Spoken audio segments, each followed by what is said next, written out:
Catch the tailwind of inspiration in tonight's mythology-inspired sleep story.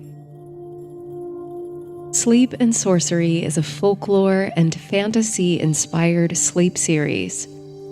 My name is Laurel, and I'll be your guide on tonight's fantastical journey.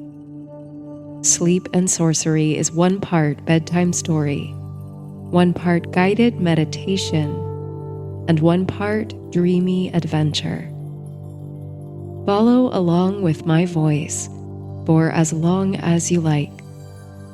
And when you're ready, feel free to let go of the story and relax into sleep. If you're still awake at the end of the story, I'll guide you through a relaxing body scan inspired by Yoga Nidra.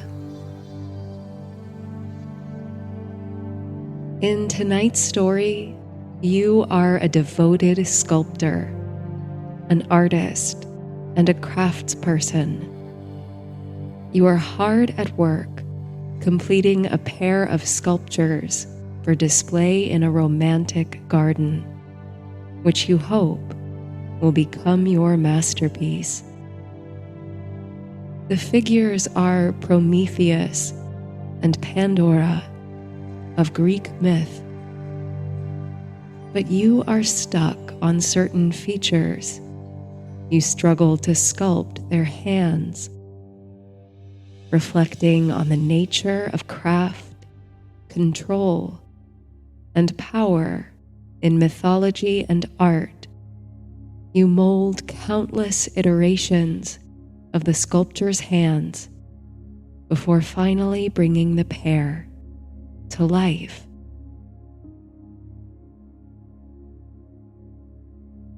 The greatest artist does not have any concept which a single piece of marble does not itself contain within its excess, though only a hand that obeys the intellect can discover it. Michelangelo.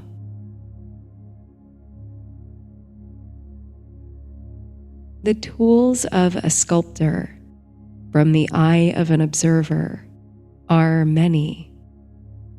The variety depends on the medium, of course, but a casual visitor to your studio might itemize your tools as such: chisels, wire loops, saws, calipers, hammers, an assortment of wooden implements in various lengths and sizes. They are the sword and the wand, additive, subtractive, or otherwise transformative devices. But if you were asked what your tools are, you wouldn't gesture to any of the gadgets that clutter your studio. You wouldn't grasp a favorite stylus or tell the story of the hammer and chisel that unearthed your greatest works.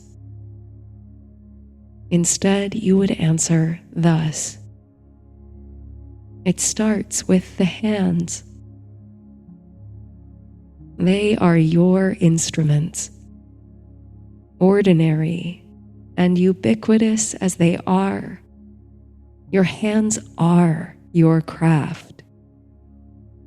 Under the skin, they are the stuff of cosmic architecture, cathedrals of interconnected muscle, bone, and joint.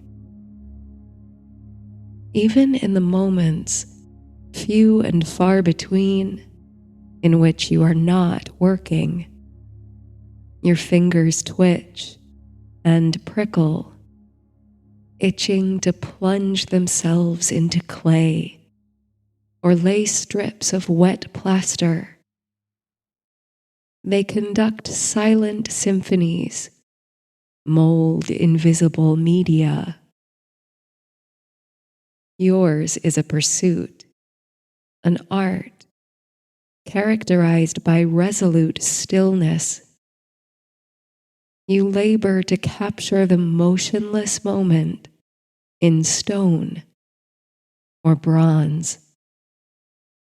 Yet your hands rarely find such a state. Restlessness defines them. They ache. They yearn to interact, create, shape. And it is this dance of tendon and touch that so inspires you to sculpt. The way the flick of a finger engages tiny muscles at the base of the hand.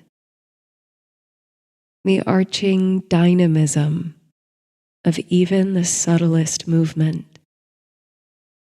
The hands, in motion, convey action, sentiment, urgency, and elegance with infinite expressiveness. Though you spent years in the trade of lifelike sculpture, fashioning the full figures of humans, gods, and all the denizens of the earth, it's in the molding of the hands that you dedicate the most effort. That is where you find your deepest satisfaction, your greatest challenges, and your most extraordinary triumphs. No work of art is complete, you feel, until you've gotten the hands just right, until the whole story can be read in the position, power, and emotion of the hands. It's hard to say when your preoccupation with sculptural hands first emerged. In your mind, you've constructed elaborate mythologies to explain your artistic origin story. Early in your career, you dreamt you were visited by the spirit of Michelangelo. Now, you've told the story of the dream so many times, it's spiraled into a defining event in your development. In the dream, the great sculptor and painter of the Italian Renaissance, whose marble masterpiece, David, is noted for the exceptional detail and unusual scale of his hands, appeared to you. He held out a hand of his own, with index finger extended, much like his depiction of God in the creation of Adam. You reached back for him, and just before your fingertips touched, you awoke, energized and inspired to create, as if the master had somehow transmitted his genius to you through an electric spark.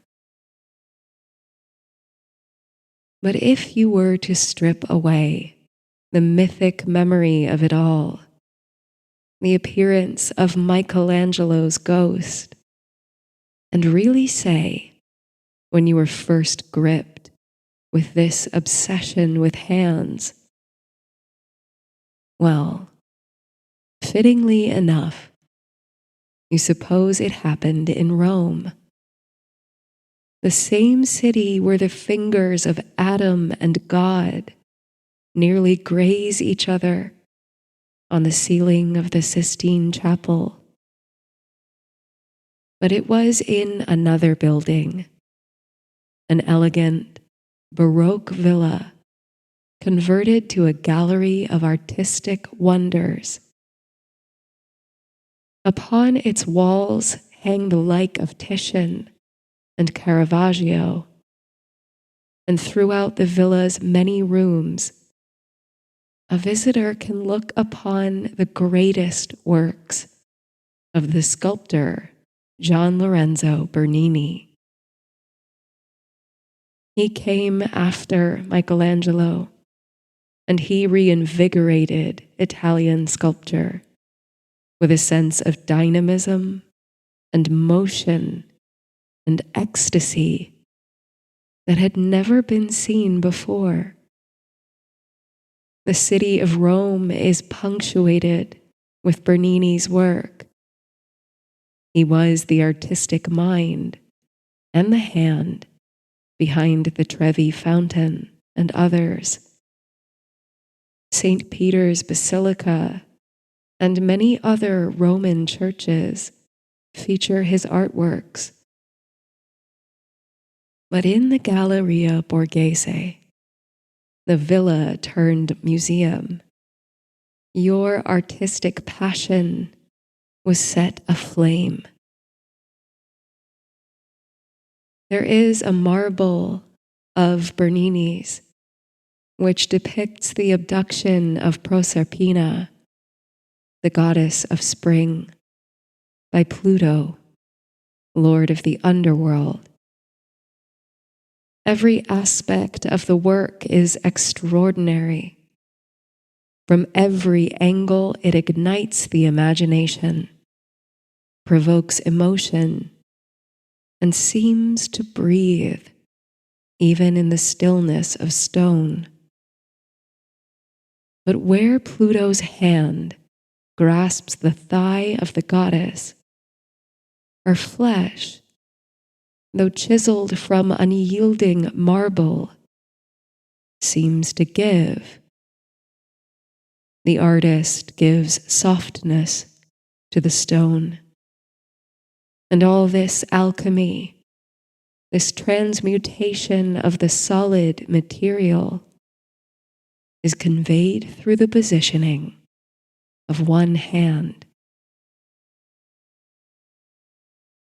And there is another sculpture, similarly central to a chamber in the Borghese, in which Bernini's glorious hands command rapt attention. Here the golden god Apollo throws his arms round a fleeing Daphne. The sculpture presents the pair at a transitional moment in Daphne's metamorphosis. The nymph, caught, pleads to her father, a river god, to transform her, to destroy the beauty that entices such unwanted advances. According to the myth, her father heard her plea and answered by planting her feet in the ground as roots, letting her body twist into the knots of a trunk, her hair become leaves, her arms branches. Daphne, who ran so swiftly once, became the slow-growing laurel tree. In Bernini's depiction, the maiden's hands, reaching skyward with fingers splayed, blend seamlessly into delicate bay leaves entangled with her windswept hair. In those fine details of Daphne's hands, expressing her occupation of the liminal state between nymph and laurel, you saw the apotheosis of sculpture. how stillness could produce motion, how heavy stone could emulate the exquisite frailness of leaf or feather, how an entire story can unfold in the subtlest of gestures. These hands, the hands of Michelangelo, David, Adam, Pluto, and Daphne, haunt your every artistic endeavor.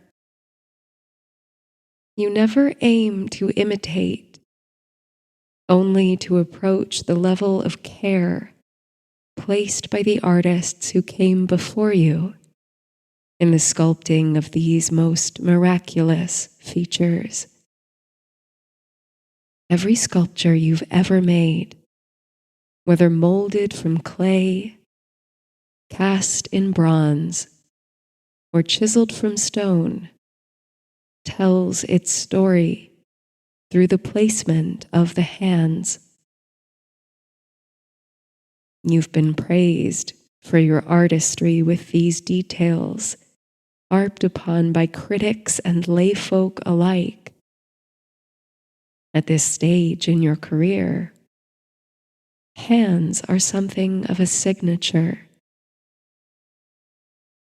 And so, as you look now upon your disheveled studio and at the two life-sized yet unfinished forms, you feel a pang of dissatisfaction.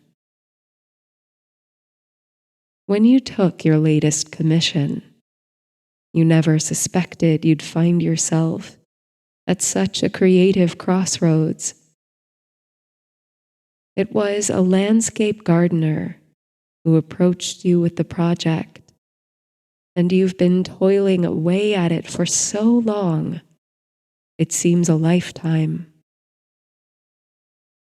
The garden in question needs a whole suite of sculptural and architectural follies, including a number of figures from Greek and Roman myth.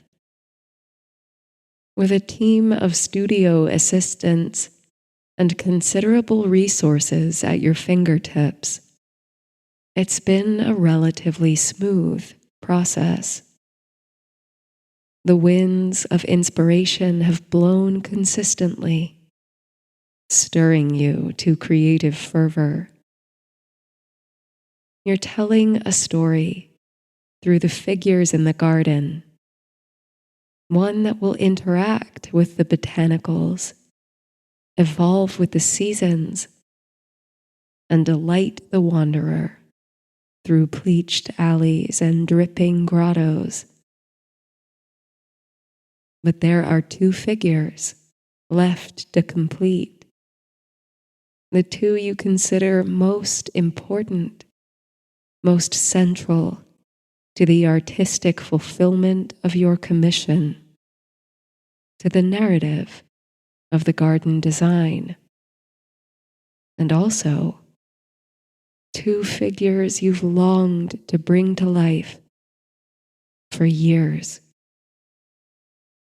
These are two mythic characters, deeply implicated in each other's stories, and also integral in the continuum of human creativity.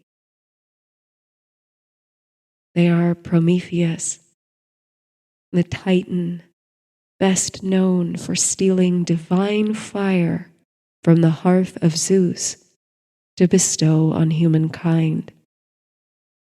After receiving his gifts, humanity could create for themselves through technology and art. But Prometheus was also the original sculptor. In Greek mythology, he was the one who first molded humanity from lumps of clay. by his titanic hands, mortal life arose. And the other figure is Pandora, the first human woman whose name translates to all gifts or all giving, who was forged by Hephaestus on the orders of Zeus. She was created as a punishment for Prometheus's crimes and equipped with gifts from all the Olympians, beautiful adornments from some, talents and cunning nature from others. Athena taught her the art of weaving, which would become the craft of women across the ages. Hermes gave her a voice with which to deceive. Lastly, the gods gave her the pithos, a jar,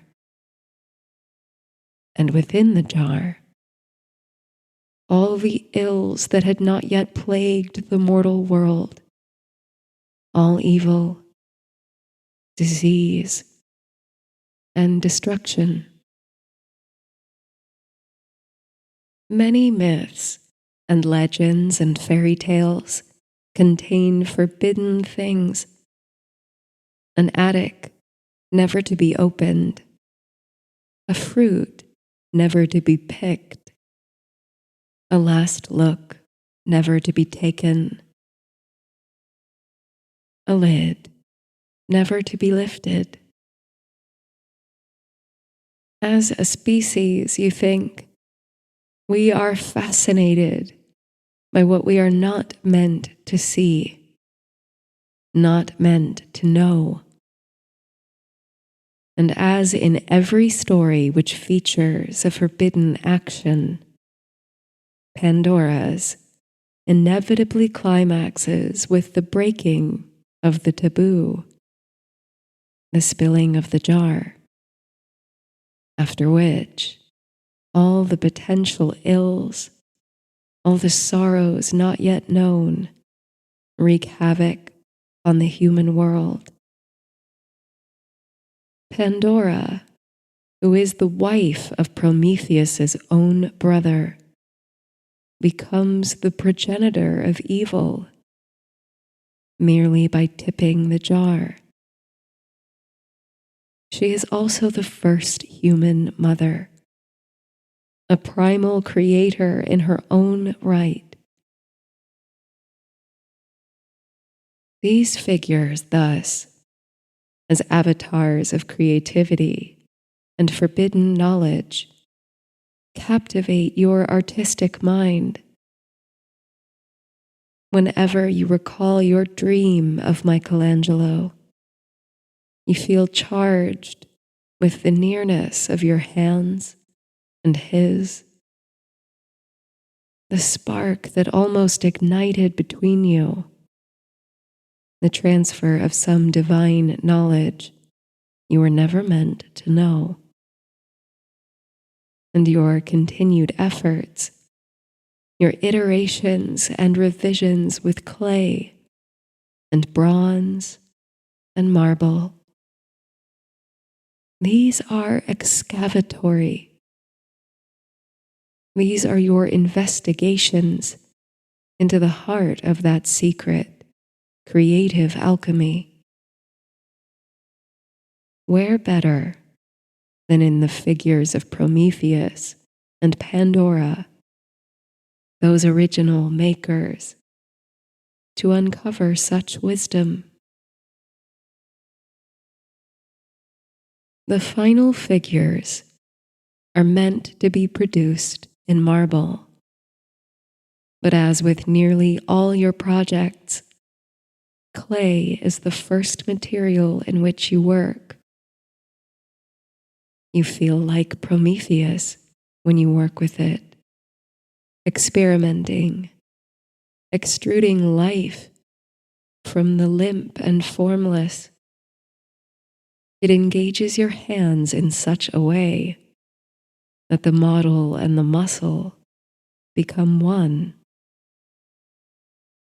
Marble, stone carving is a different world. When working in stone, you begin with the most immovable material, the stuff of mountains and quarries. It is hard, unyielding, and holds untold secrets. There is faith involved in stonework. You know not what veins run through each slab of marble, or where, or how those imperfections will interfere with your vision. Sometimes they enhance it. But all this is happenstance. To work with stone, you must believe the sculpture and the story are already within the seemingly steadfast rock. As Michelangelo himself once reflected, I saw the angel in the marble and carved until I set him free. In the initial rush of excitement and inspiration, you shaped study after study for the characters. You sketched, molded miniatures, and created plaster casts of the faces of various models. The forms emerged effortlessly, almost, the clay springing to life under your hands. Now, however, your creative fires have receded. You grasp for the spark and find yourself wanting. This pair of sculptures could be, should be, your masterpiece. But they are unfinished, and it's down to the hands. How do you sculpt the hands of the original sculptor? How do you make your maker? And how then do you fashion the gesture of the woman blamed for all the ills of the world, with her hands poised to open the lid, willfully releasing all that pain? Or do you fashion her hands as hesitant, defiant, oblivious? You've sent your studio assistants home. You have nothing for them to do until you've cracked this. Being stuck as an artist is a fairly familiar state. If you inhabited the ancient world, which copied down the stories of Prometheus and Pandora, you'd simply appeal to the muses, compose an invocation, lift your voice to the slopes of Mount Helicon, and beg for their blessings on your craft. You'd invite them, goddesses of music and inspiration, to work through you, to guide your hands. But you fear no muse can light the way out of this tunnel for you. The only way is through. The only recourse is to work through the block. So, as the hour grows late and darkness creeps in at the corners of your studio, a wisp white moon peering in from the open window, you work. You slam a block of clay onto the table, wetting and working it into palm and wrist and digit. You experiment with forms that skew masculine or feminine or fall somewhere in between or even outside such a continuum. You bend fingers back, curl them forward, cultivating tenderness, evoking tension. Your brow sweats, and your hands grow fatigued as you scrape, soften, and scrap, attempt after attempt. You feel possessed, almost, by the challenge, the desire. You feel ready to weep. And then at last, you are too exhausted to continue. The clay is cracked. If the muses ever did wish to bestow their favor upon you, it wouldn't be tonight. Tonight, you are the uninspired, an empty vessel. A night breeze rustles the papers on a cluttered table. Somewhere in the trees beyond, just near enough to hear, a nightingale sings. Moonlight falls gently through the open window, casting a faint glow on the distant corner of the studio. A cloud must have just passed the face of the moon, leaving it momentarily unobscured. The change in the light draws your gaze. It's coated with a thick layer of dust now, since it's gone so long unused. But there still sits in the corner an old potter's wheel.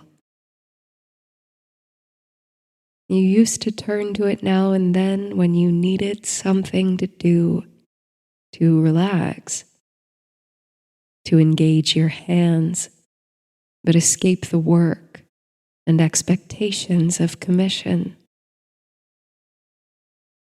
Worn thin as you are by the effort expended tonight, you don't think you could sleep if you tried. So, what if you turned your mind off for a little bit and let the clay spin? You thought it yourself just a moment ago. You're an empty vessel. A vessel. You rise to your feet with a sudden surge of excitement and go to the corner to dust off the pottery wheel. The other missing piece of your Pandora is, of course, the pithos, the jar, the vessel. And how are you to imagine her hands without knowing what it is she'll be holding? Your skin prickles with the alertness and angst of an artist eager to catch the tailwind of inspiration before it sweeps off to find another. Ideas can so easily slip through the fingertips of those who are not ready to manifest them. You must act quickly to prepare the space, to pour the water, to throw the clay. when mere moments later you are seated at the wheel, manipulating the pedal. There is a smoothness to the feeling of wet clay beneath your fingers that seems to massage away the cramps induced by hours of molding. Your eyes have lost some of the focus, swimming with the rhythm of the spinning wheel. But this is nothing that concerns you. More than anything, you long for the unconscious mind to take over your craft. Your conscious one has only been in the way. You let your hands guide the session, not your eyes. An intuitive dance of lengthening and softening, digging your thumbs into the cylinder to deepen the basin, creating warps and ridges with the contours of your palms. This is a making felt most profoundly in the hands, but processed by the whole body. You step rhythmically on the pedal, curve your neck and spine over the wheel. You pour your strength into the vessel that you throw.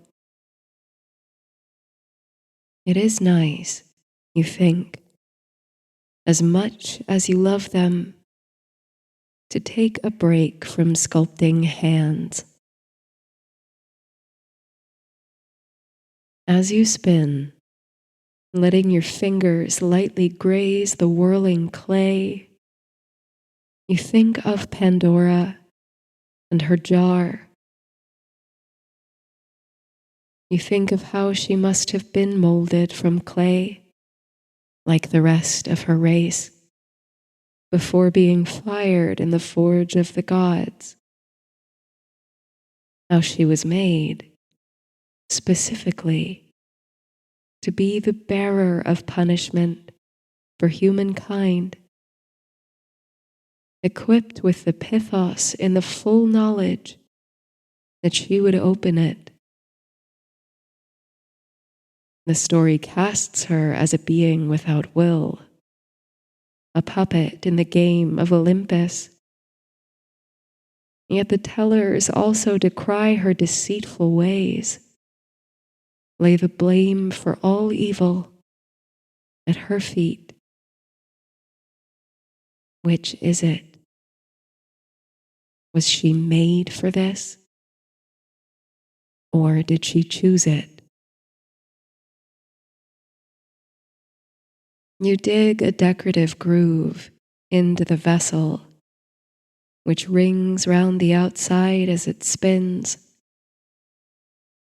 Your hands are coated in gray, slippery clay. Pandora was the one bestowed with all the gifts, according to her name.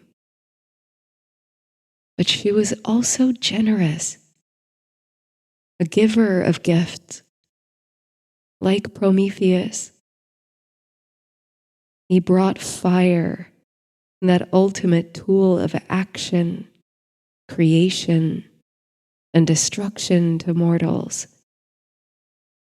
And he is loved for it by humankind, if not by Zeus. He gave a gift as fearful as it is vital. How is Pandora, his mirror image, so different? What if the gifts of her hands?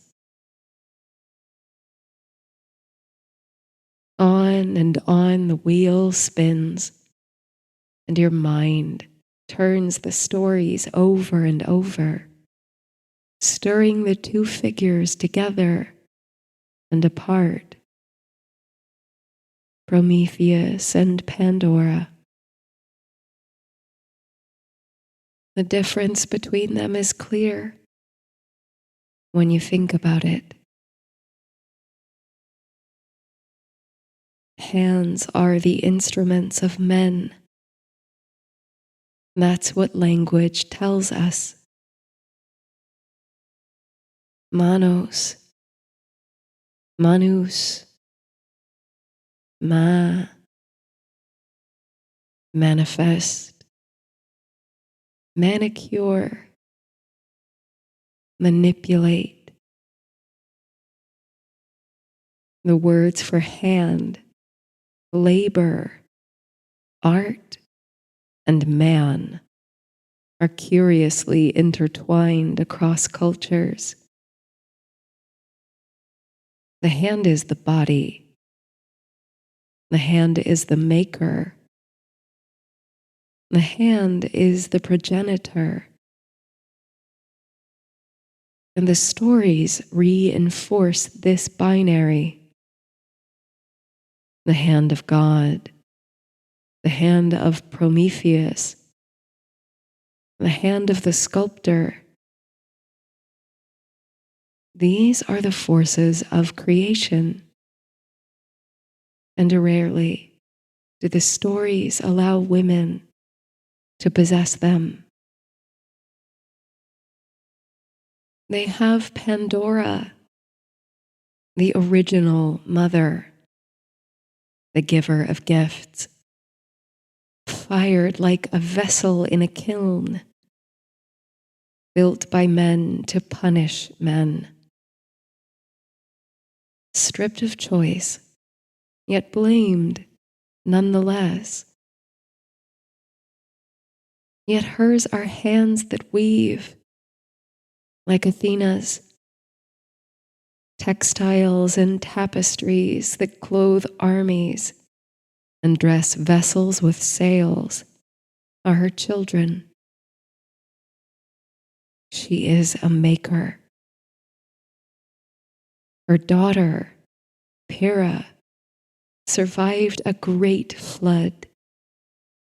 Then she and her husband plucked stones from the ravaged earth and threw them down.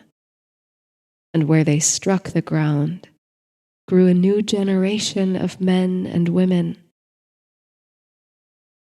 Pandora is the ancestor of all of us. She is a maker. Who created the pithos, a jar capable of holding so much evil? Who created Pandora?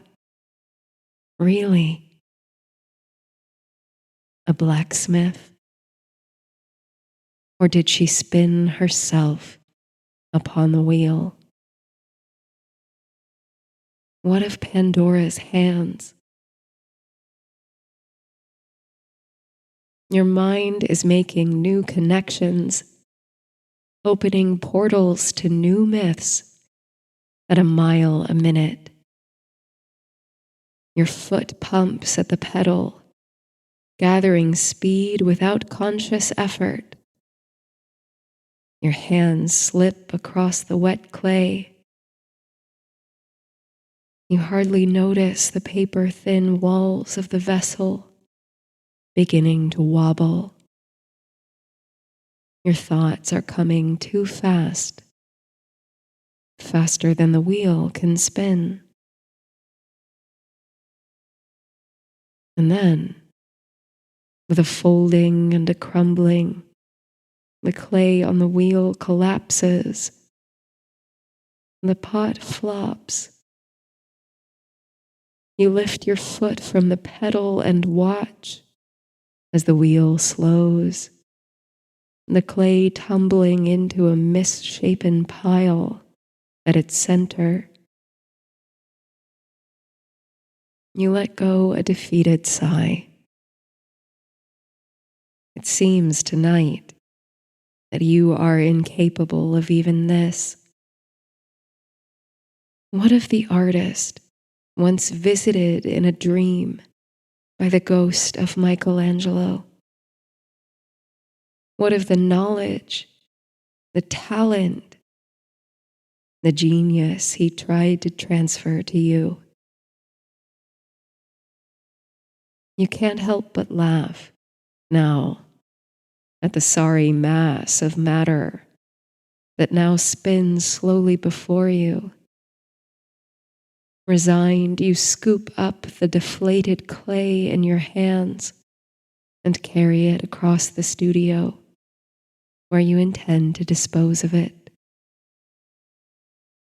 The failed vessel still drips with moisture, and water seeps through the cracks in your fingers.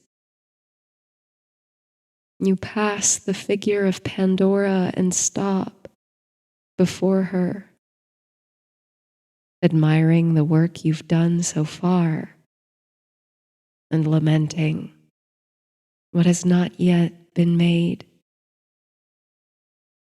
You could not even construct her pathos.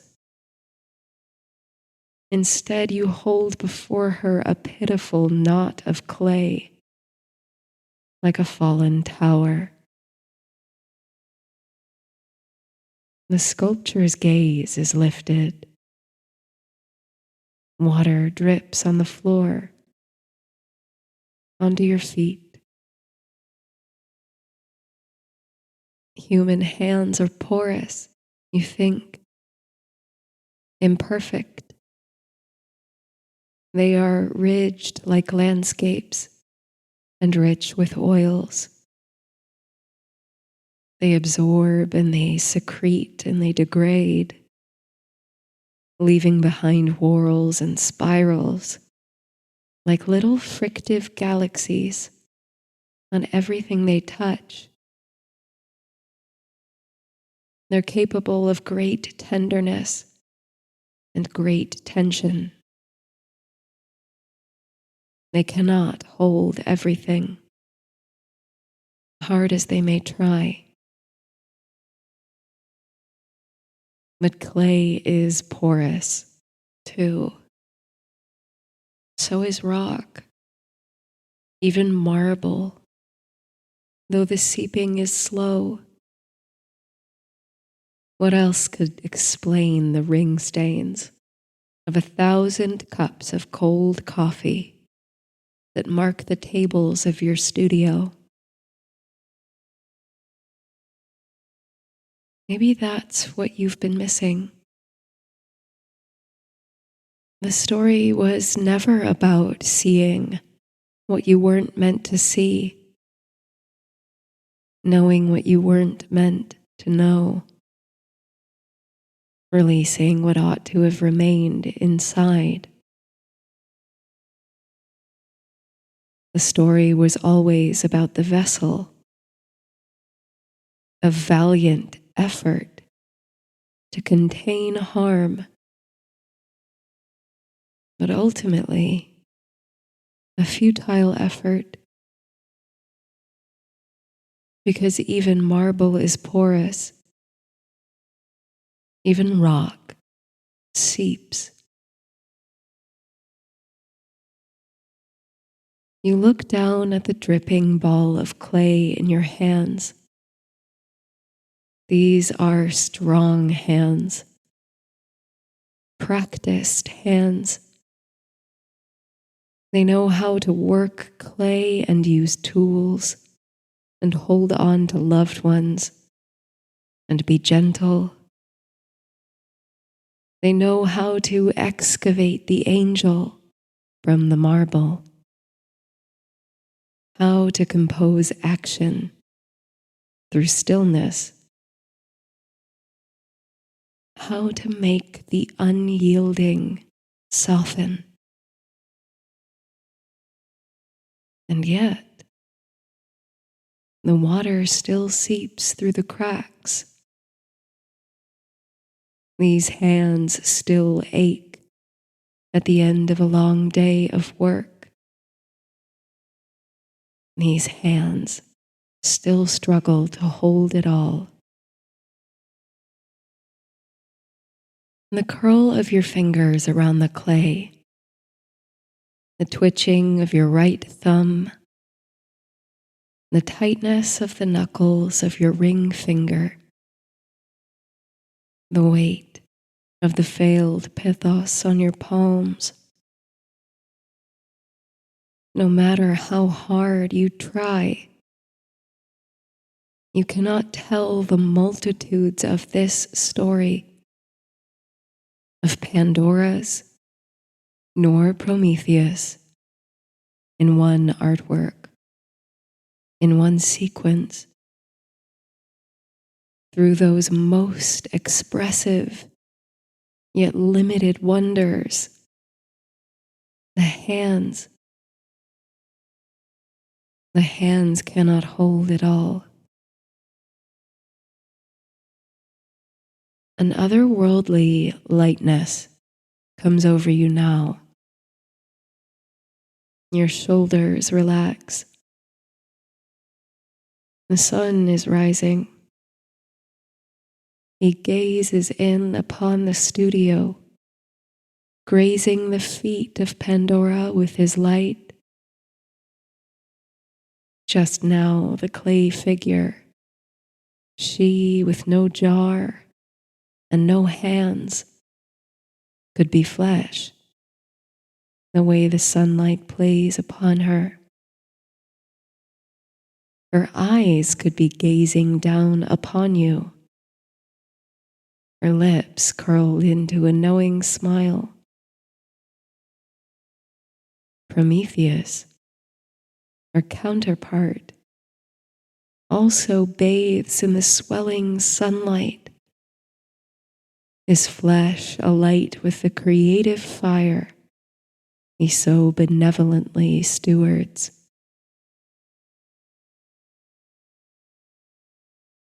And at last, you know how to complete your masterpiece.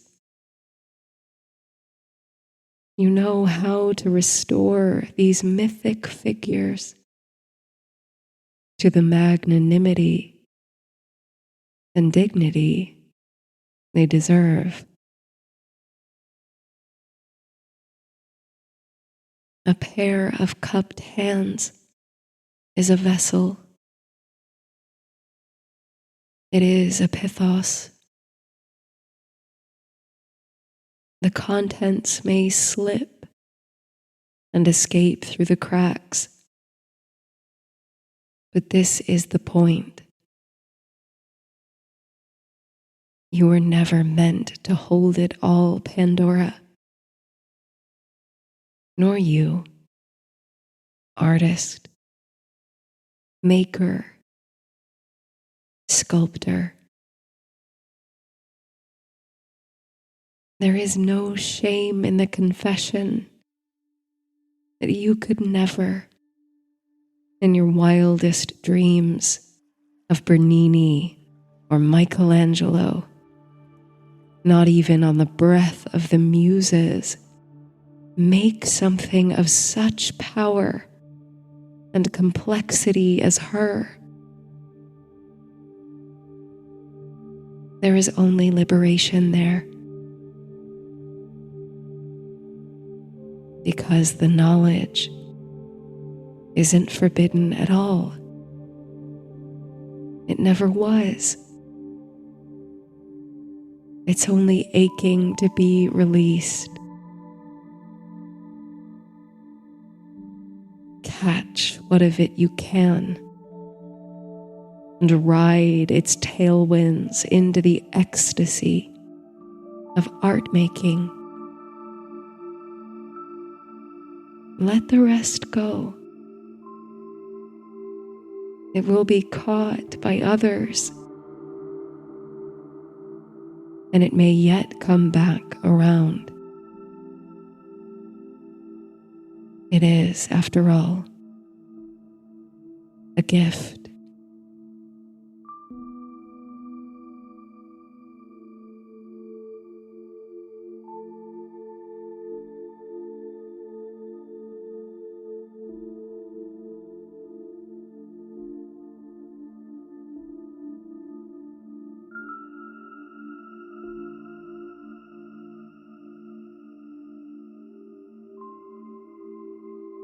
Relax and soften,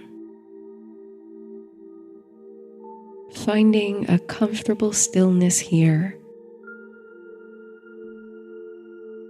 And go ahead and bring your awareness to your breath, slowing down and taking a deep inhale.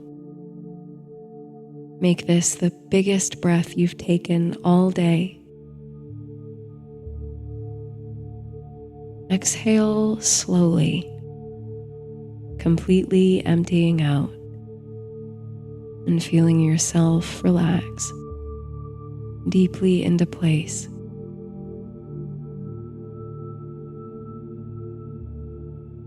Continue to breathe in a rhythm that feels easy and natural for you. Imagine that with every exhale, you drop down a level, deeper, closer to the earth, closer to sleep.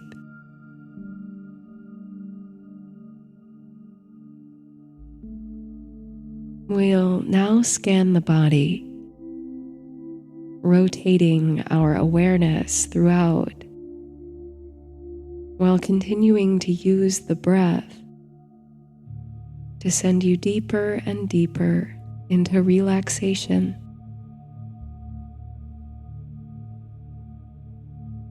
As I name a body part, simply send your awareness there, or imagine you're shining a warm light upon it, allowing that part to soften and relax before moving on to the next. If you find your mind beginning to wander, just come back to the sound of my voice and your breath. You don't have to concentrate. Just listen and follow along. We'll start on the right side of the body with the right hand thumb, index finger, middle finger, ring finger,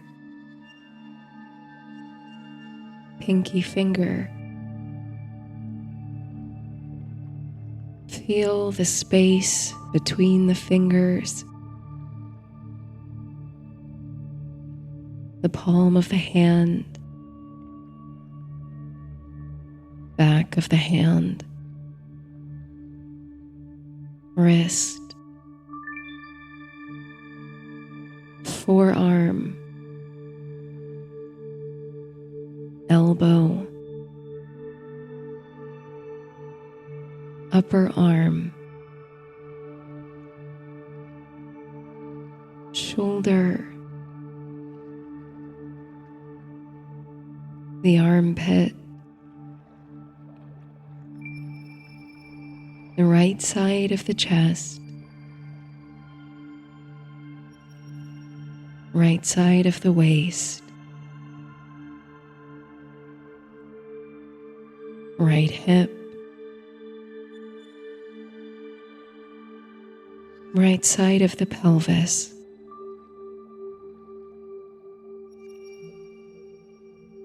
thigh, knee, back of the knee, lower leg, right ankle, right heel, the sole of the foot, the top of the foot,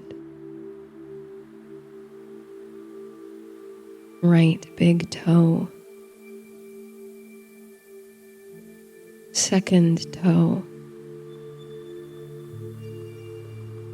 third toe, fourth toe, fifth toe,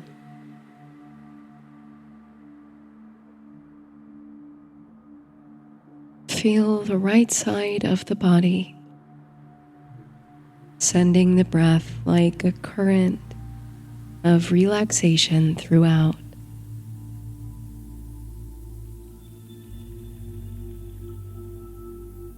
Now move your awareness to the left hand thumb, index finger, middle finger, ring finger, pinky finger. Feel the space between the fingers, the palm of the hand, back of the hand, wrist, forearm, elbow, upper arm, shoulder, armpit, the left side of the chest, left side of the waist, left hip, left side of the pelvis, left thigh, knee, back of the left knee, lower leg, left ankle, left heel,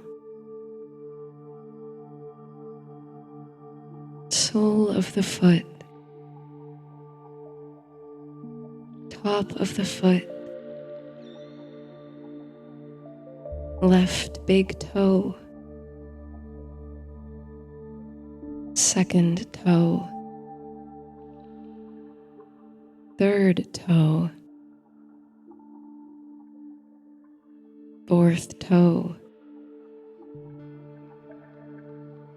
fifth toe,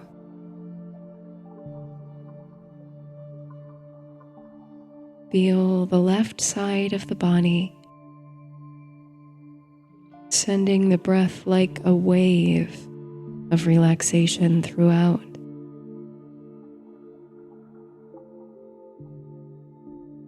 Feel both sides of the body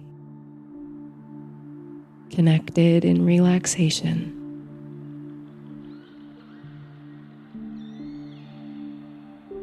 Now let your awareness travel up through the back of the body, the right heel, the left heel, right calf, left calf, right knee pit, left knee pit, right back of the thigh, left back of the thigh, right glute, left glute, the lower back, the spine, the mid and upper back, the shoulder blades, the back of the neck, the muscles of the throat, the chin, the jaw, the cheeks,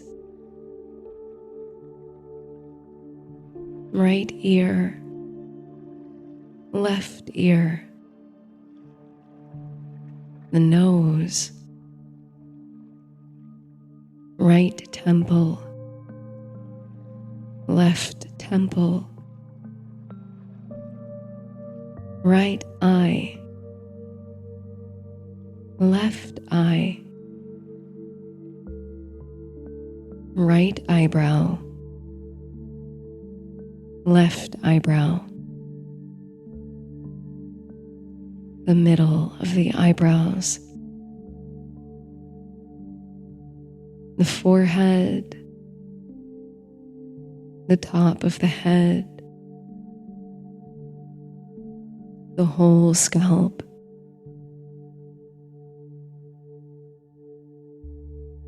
feel the whole right leg, the whole left leg, both legs together, the whole right arm, the whole left arm, both arms together, the back of the body, the front of the body,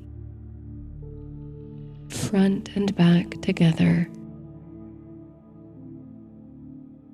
the lower body, the upper body, the head, the whole body together, the whole body, the whole body.